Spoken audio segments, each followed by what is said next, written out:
메리 크리스마스. 옆 사람과도 인사합시다. 메리 크리스마스. 네, 이제 정말로 내일 모레가 크리스마스입니다. 진짜 가까워졌습니다. 다들 저마다 예수님 드릴 선물들 준비들 하고 계시죠? 예, 그 성탄 축하의 날이 다가오면 우리가 누군가로부터 선물을 받으려고 하는데 사실 그날의 주인공은 예수님이십니다. 우리가 그분께 내가 옆에 있는 사람에게 직접 드리는 것처럼 선물을 드릴 수는 없어도 우리의 마음이, 우리의 온 삶이 그분께 드려지는 선물이 되어지기를 원하고, 주는 자가 받는 자보다 복되다고 하셨습니다. 우리가 하나님 앞에 또 이웃들에게 그 성탄의 기쁨을 마음껏 나눌 수 있는 이번 성탄절이 되어지기를 주님의 이름으로 부탁을 드립니다. 세상은 최고의 것만을 기억합니다. 여러분들 처음 핸드폰 쓰셨을 때 그때 나왔던 모델 기억하세요? 아마 처음 나왔던 그 이동식 전화기, 그 버스 터미널 가면 이렇게 그 아저씨들이 많이 들고 다녔던 그 벽돌같이 생긴 전화기가 있었잖아요. 얼마나 무겁고 큰지. 그런데 그걸 들고 계신 분들을 보면 뭔가 대단해 보였어요. 근데 지금은 과연 그런 것을 쓴 적이 있었나 싶을 정도로 우리는 최신 기종, 최고의 핸드폰만을 기억을 합니다. 세상은 작은 것은 기억하지도 않습니다. 연약한 것은 기억하지도 못하고 작은 것에는 관심도 두지 않습니다. 그런데 성경에 보게 되면은 하나님께서 이 땅을 향하여 행하신 많은 일들 가운데 세상의 방법과는 정반대의 방법을 통하여서 하나님은 일하시는 것을 우리가 보게 됩니다. 세상 사람들은 큰 것에만 관심이 있고 최고의 것에만 관심이 있지만 하나님은 오히려 작고 연약한 것을 통해서 낮아짐으로써 하나님은 이 세상에 도전하십니다. 사람들은 저마다 높은 자리에 올라가려고 애를 씁니다. 열심히 공부해. 그래야 저 위에서 다른 사람들 관리하며 살지. 너 열심히 공부 안 하면 다른 사람 밑에서 일한다? 다른 사람 밑에서 일하는 것이 나쁜 건가요?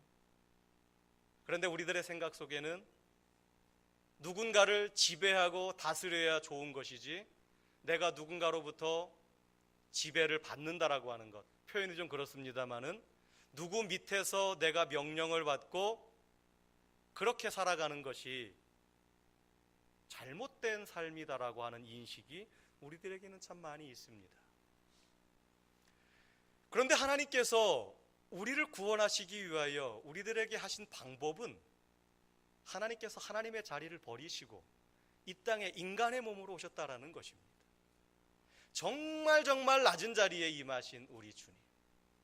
세상은 큰 것을 원하고 세상은 좋은 것을 원하고 최고의 것만을 기억하지만 우리 주님은 오히려 역설적으로 작은 모습으로, 연약한 새싹의 모습으로 이 땅에 오셨습니다.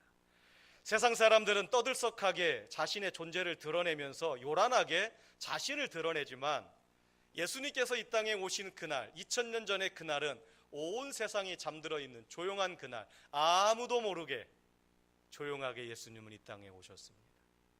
온 세상의 왕이시오 구원자가 오시는데 세상이 그렇게 조용할 수가 있을까요? 그렇게 조용하게 예수님은 오셨습니다. 우리가 자고 일어나면 세상을 떠들썩하게 하는 것들이 몇 가지가 있는데 그것은 앞다투어서 가장 높은 건물을 지으려고 각 나라들이 혈안이 되어 있습니다. 여러분들 세상에서 지금 현존하는 건물 중에 상업용 빌딩 중에 가장 높은 빌딩이 몇 미터인지 아십니까? 두바이라고 하는 나라에 있는 바로 부르즈 칼리파라고 하는 건물입니다. 높이가 무려 828m라고 합니다. 참 까마득한 높이입니다. 운동장의 트랙이 400m 정도 되잖아요. 그 일반 규격의 운동장이. 그걸 두 바퀴를 돌고도 더 돌아야 돼요. 그런데 더 놀라운 사실은요, 2019년 말이 되면은 사우디아라비아의 제디 타워라고 하는 것이 생기게 되는데요. 그 타워의 높이가 무려 1000m라고 합니다. 사람들의 욕망이 어디까지 올라갈까요? 사람들은 어디까지 높은 건물을 지어야 자신들의 그것을 다 세상에 드러냈다라고 생각을 할까요? 제가 올라가 본 가장 높은 건물은 대만 타이베이에 있는 101층 빌딩이었습니다. 그것은 500m 조금 넘어요.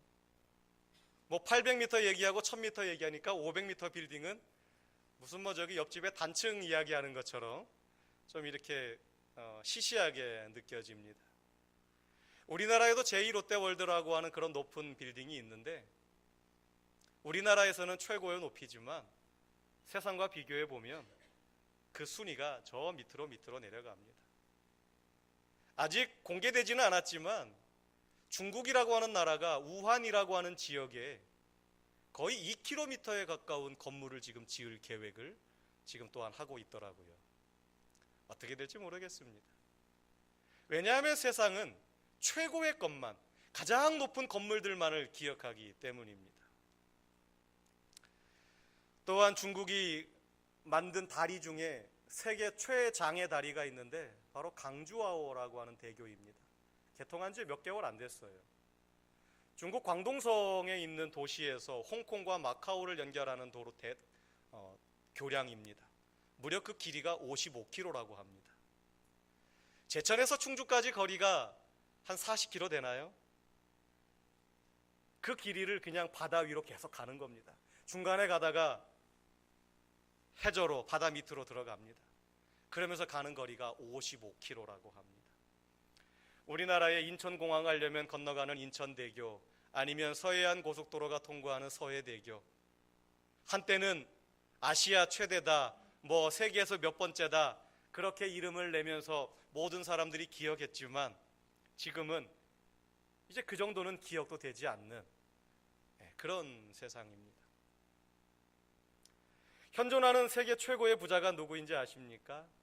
아마존의 회장인 제프 베이저스라고 하는 사람이 2018년도 현재 세계 최고의 부자입니다. 그가 가지고 있는 재산이 우리나라 돈으로 120조 원입니다. 내년도 우리나라 정부 예산안이 470조예요. 120조가 얼마만큼의 돈인지는 저는 가늠이 되지 않습니다.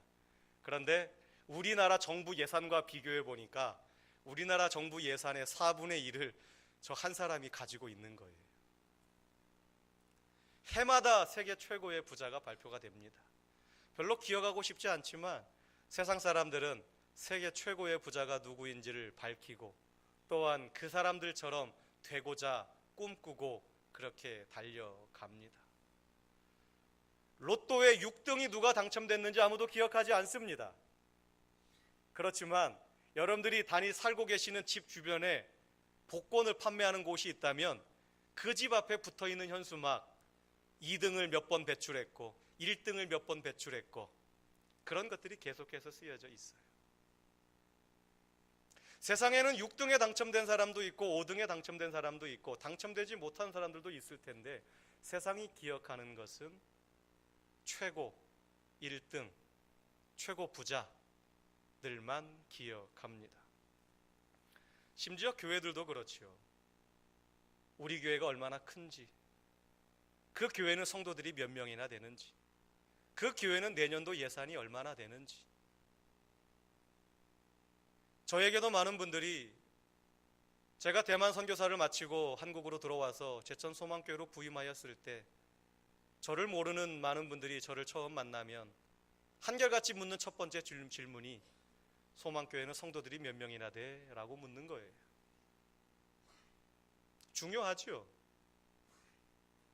중요하지만 묻는 의도가 좀 달라 보였습니다. 오늘날 교회도 많은 사람이 있는 교회를 좋은 교회다, 큰 건물을 가지고 있는 교회가 좋은 교회다라고 하는 생각들이 너무나 세상 속에 퍼져 있습니다. 그런데 이 땅에 오신 예수님은요, 세상 사람들이 살아가는 그 방법과는 전혀 맞지 않는 방식으로 이 땅에 오셨어요. 예수님은 이새의 줄기에서 작은 새싹으로 태어나신 분입니다. 이새의 아들들이 있었는데 그 아들들 가운데 다윗이라고 하는 아들이 있었어요. 아버지 이새도 그 아들은 별로 관심이 없었습니다. 이스라엘이 블레셋과 전쟁을 할 때에 이스라엘이 밀렸어요. 그래서 누가 저 골리앗과 저 사람과 싸울 수 있겠느냐, 용기 있는 자 나와라. 그랬더니 아무도 나서지 않아요. 그때 다윗이 형님들에게 도시락을 갖다 주고 형님들의 근황을 살피러 갔다가 그 모습을 보고 내가 나가서 싸우겠습니다. 그리고서는 사울 왕 앞으로 갔더니 사울 왕이 기가 차겠지요. 아니 골리앗 그 거인과 싸우려면 어느 정도 키가 좀 엇비슷하거나 체격이 좀 만만하거나 아니면 어른이어야 될 텐데 다윗에게 사울이 입었던 갑옷을 입히고 무기를 들려보니 이것은 맞지가 않아요. 도저히 싸울 수가 없는 것입니다. 아마 사울 임금이 기대도 안 했을 것입니다. 그런데 하나님께서는 그 어린 다윗, 작은 새싹과 같은 그 어린 다윗을 통하여 이스라엘을 구원해내십니다. 이 땅에 오신 예수님은요, 세상 사람들이 기억하는 것처럼 그렇게 강한 분으로, 능력이 많은 분으로 처음부터 오시지 않았습니다.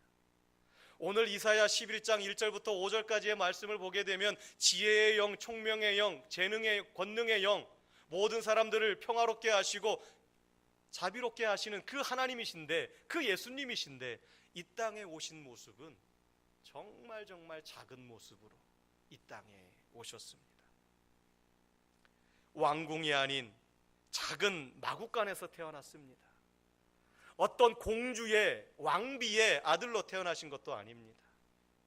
어느 이름 없는 한 시골에, 그것도 결혼을 하지 아니한 마리아의 몸에 성령으로 잉태되어서 이 땅에 오신 예수님, 아무도 그를 거들떠보지도 않았고 기억조차 하지 않았습니다. 예수님께서 이 땅에서 보내신 첫 번째 시간은 너무나 비참한 초라한 모습이었습니다. 구유에서 첫 생을 시작하셨잖아요. 예수님은 너무 작고 너무 초라해서 세상이 그를 주목하지 않았습니다. 예수님께서 태어나신 베들레헴이라고 하는 도시도요, 우리가 살아가고 있는 제천보다 더 시골 마을입니다. 지금이야 성지순례객들이 많이 찾아와서 도시가 그나마 좀 나아졌지만 예수님 당시에는 바로 그 위에 예루살렘이라고 하는 도시가 있다 보니 예루살렘만 사람들의 관심이 있었지 베들레헴은 전혀 관심이 없는 그런 작은 도시였습니다. 예수님께서 그런 곳에 태어나셨어요. 심지어 예수님께서는 그 작은 도시 베들레헴에 태어나셔서 그 주로 30년의 삶을 사신 때가 어디냐? 바로 나사렛이라고 하는 곳입니다. 그곳 역시 시골 마을입니다. 얼마나 시골 마을이었느냐? 과연 이 나사렛에서 선한 것이 나겠느냐? 분명히 메시아가 이 땅에 오신다라고 예언은 되어졌는데, 보라, 내가 메시아를 보았다 라고 말하는 그 외침에 나사렛에서 무슨 선한 것이 나겠느냐? 난다 그러면 예루살렘과 같은 그런 대도시에서 메시아가 태어나시지 이런 작은 도시에 무슨 메시아가 오겠느냐라고 말할 정도로 그렇게 작은 도시가 나사렛이었습니다. 그런 변방에서 예수님은 거의 30년 가까이 숨어 지내시다시피 하였습니다. 분명히 메시아로 오셨는데 아무에게도 드러내 보이지 아니하시고 존재감을 나타내지 아니하시고 그렇게 30년을 사셨습니다. 정확히 말하면 하나님께서 예수님을 그렇게 숨기신 겁니다. 하나님께서 일하시는 방법이에요. 여러분들은 작은 자이십니까? 여러분들은 큰 자가 되길 원하십니까? 하나님께서 일하시는 방법은요, 작은 자라 할지라도 주님의 선하신 뜻에 겸손하게 순종하는 자들을 하나님은 사용하십니다. 예수님께서는 너무나 작게 오셔서 세상이 그를 알아채지도 못했습니다. 세상이 그에게 관심도 보이지 않았습니다. 게다가 예수님은 아주 가난해서 그 살아가시는 동안 이 땅에 머리 둘 곳조차 없는 그러한 분이셨습니다. 그런데요, 그런 예수님께서 가난하게 사셨고 작게 오셨고 연약하게 오셨고 사람들에게 관심과 주목을 받지 못했던 우리 주님이셨지만, 우리가 기다리는 그 예수님은 그 주님 앞에 나아오는 우리들에게 사랑하는 아들아, 사랑하는 딸아, 걱정하지 말아라, 내가 너희를 풍성하고 영원한 삶으로 인도하리라 약속하셨습니다. 예수님의 말씀을 따라 함께 다녔던 수많은 사람들에게 먹을 것을 주셨고요, 예수님에게 찾아온 아픈 자들의 병을 고쳐주셨고, 영혼의 질병으로 고통당하는 자들을 주님께서 만나시며 그들의 모든 영적인 병들을 치료하여 주신 분이 바로 우리 주님이십니다. 나의 하나님이 그리스도 예수 안에서 영광 가운데 풍성한 대로 우리의 모든 쓸 것을 채워주십니다. 비록 이 세상의 약한 모습으로 오셔서, 연한 새싹과 같은 그런 모습으로 오셔서 세상은 관심도 주지 않았고 거들떠 보지도 않았지만, 그분은 우리가 그분께 나아갈 때에 우리가 기대하지 못했던, 우리가 상상하지도 못했던 놀라운 은혜로 우리를 채워주십니다. 가장 작은 예수님이 저와 여러분을 가장 크게 세우십니다. 그리고 가장 가난하셨던 그 예수님이 저와 여러분을 부요한 자로 우리를 만들어 주십니다. 이 땅에 연한 새싹으로 오신 그 예수님, 작게 오셨으니까 좀 빨리빨리 자라서 세상에 악하게 살아가는 사람들, 잘못 살아가는 사람들 이렇게 빨리빨리 벌을 주셨으면 좋았겠는데, 예수님은 약하게 오셨음에도 불구하고 거기에 더하여 아주 천천히 자라가셨습니다. 우리들이 살아가는 이 세상은 빨리빨리의 세상입니다. 여러분들이 아파트에 사시는 분들, 여러분들의 엘리베이터의 누른 버튼은 안전합니까? 닫힌 버튼과 열린 버튼이 제대로 다 보이나요? 사람들이 얼마나 빨리빨리 살아가는지 닫힌 버튼을 하도 많이 눌러대서 그 닫힌 버튼의 표시가 이렇게 사라질 정도입니다. 엘리베이터에 타서 그 잠시 2, 3초를 기다리지 못해 그 버튼을 많이 누르다 보니까 그 버튼이 사라져 버린 거예요. 상대적으로 열린 버튼은 멀쩡합니다. 그렇게 많이 누를 일이 없는가 봐요. 오늘날 우리들이 살아가는 시대는요, 참 빠른 시대입니다. 요즘은 물건을 살 때 꼭 매장에 가서만 사지 않습니다. 집에 앉아서 인터넷으로 지구 반대편에 있는 나라의 물건을 구입을 합니다. 그러면 그 물건이 빠르게는 일주일, 늦어도 2주일 이내면 우리 집 앞으로 내 손에 당도해 있습니다.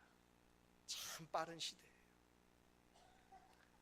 이렇게 빠른 세상 속에서 하나님께서 이 빠른 세상을 구원하시려고 예수님을 이 땅에 보내셨지만, 하나님은 결코 서두르지 않으십니다. 세상은 빨리빨리를 외치고 더 빠르게를 외치지만, 하나님의 계획하심과 하나님의 일하심은 그 반대의 길을 걸어가고 계신 것 같습니다. 하나님께서 예수님을 이 땅에 보내시기로 계획하신 것은 인간의 타락 직후입니다. 원시복음이라고 불리우는 창세기 3장 15절 말씀이 그것을 증명하는데, 여자의 후손이 뱀의 머리를 깨뜨리고 승리할 것을 이미 오래전부터 하나님은 계획하셨습니다. 지금 이 자리에 있는 저와 여러분을 구원하시기 위하여 하나님께서 계획을 세우신 것은 이미 오래전이에요.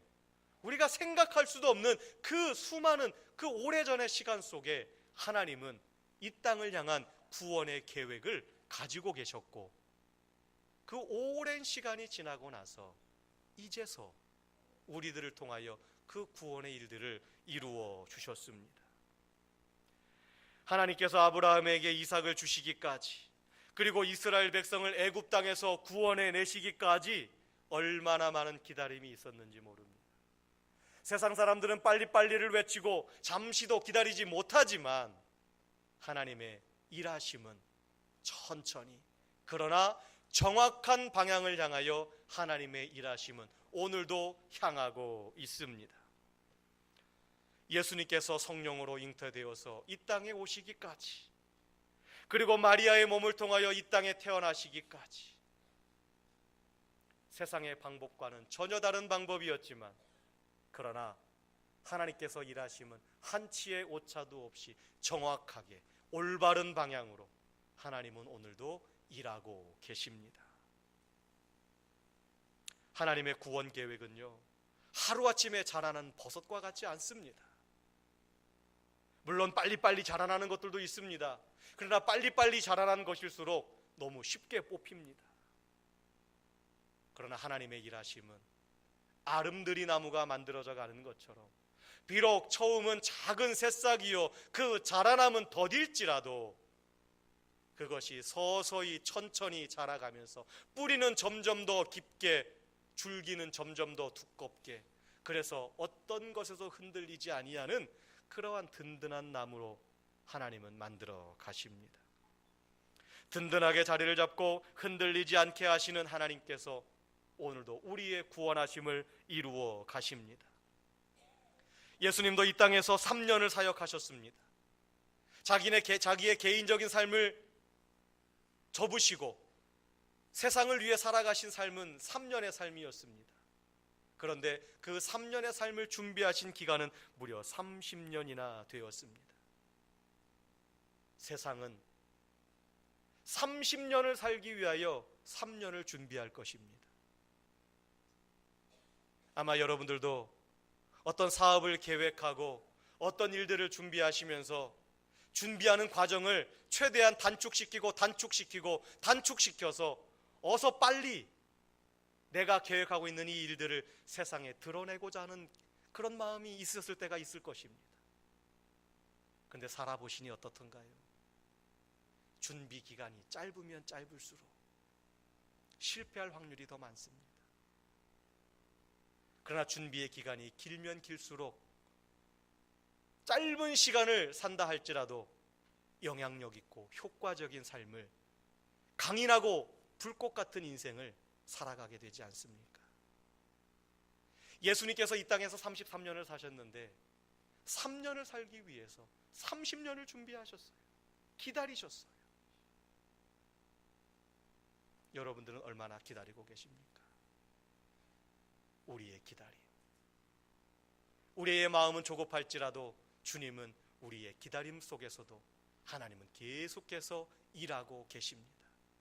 작은 싹으로 와서 그것이 자라나는지조차 눈에 보이지 않지만 하나님은 그 싹을 아름드리 나무로 키워가십니다. 때가 되어지면 하나님은 그것을 통하여 하나님의 놀라운 일들을 이루어 가십니다. 천천히 자라는 싹이신 예수님을 통해서 세상을 구원하실 계획을 하나님은 가지고 계셨고, 그 새싹으로, 구원의 싹으로 하나님께서 우리 주님을 이 땅에 보내셨습니다. 천천히 자란 나무가 단단하듯이 예수님께서 우리에게 주시는 구원 역시 누구도 넘어뜨리거나 빼앗아갈 수 없는 그러한 확고한 것입니다. 사랑하는 성도 여러분, 예수님은 이 땅에 이새의 싹으로, 푸른 새싹으로, 연약한 싹으로 오셨습니다. 그 싹은 너무너무나 연약해 보입니다. 우리가 기다리는 그 예수님은 너무나 작아 보입니다. 약해 보입니다. 오히려 그 작은 싹이, 작은 아기가 장성한 사람으로 자라기까지 너무나 많은 시간이 소비가 됩니다.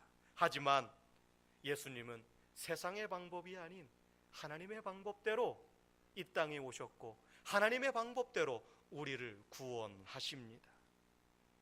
세상에 갓난아기로 오신 예수님, 아무것도 할 수 없을 것 같고 아무런 능력이 없을 것 같은 그 주님이시지만, 그러나 그 주님 안에 생명이 있고 그 주님 안에 하나님의 놀라운 역사가 있습니다. 예수님은 아무도 주목하지 않는 나사렛에서 예수님은 서서히 그 삶을 준비하셨습니다.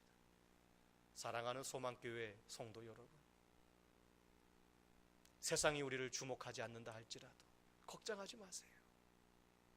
하나님은 우리 안에 복음의 씨앗을 주셨고 우리를 통하여 하나님의 놀라운 커다란 일들을 지금 준비하고 계시고 하나씩 하나씩 이루어 가십니다. 세상 사람들은 모두가 꺼려했던, 미련하게 여겼던 십자가를 통해서 하나님은 모두가 놀랄 만한 구원을 이루셨습니다. 우리 믿음의 성도들이 걸어가야 될 길, 바로 그 길이 십자가의 길입니다. 예수님께서 걸어가신 길, 바로 우리가 따라가야 할 길입니다. 주목받지 못해도, 화려하지 않아도, 떠들썩하지 않아도, 그러나 그 안에 생명이 있고 능력이 있는 예수님께서 걸어가신 그 길, 우리도 그 길을 함께 걸어가십시다. 그래서 우리를 통하여 이 땅 가운데 하나님의 놀라운 일들을 이루어서 아무도 주목하지 않지만 하나님의 때가 되어지면 우리를 통하여 세상을 깜짝 놀라게 하실 그 하나님을 오늘도 우리가 기대하며 이 땅에 오실 예수님을 기다리는 저와 여러분들 모두가 되시기를 주님의 이름으로 부탁을 드립니다.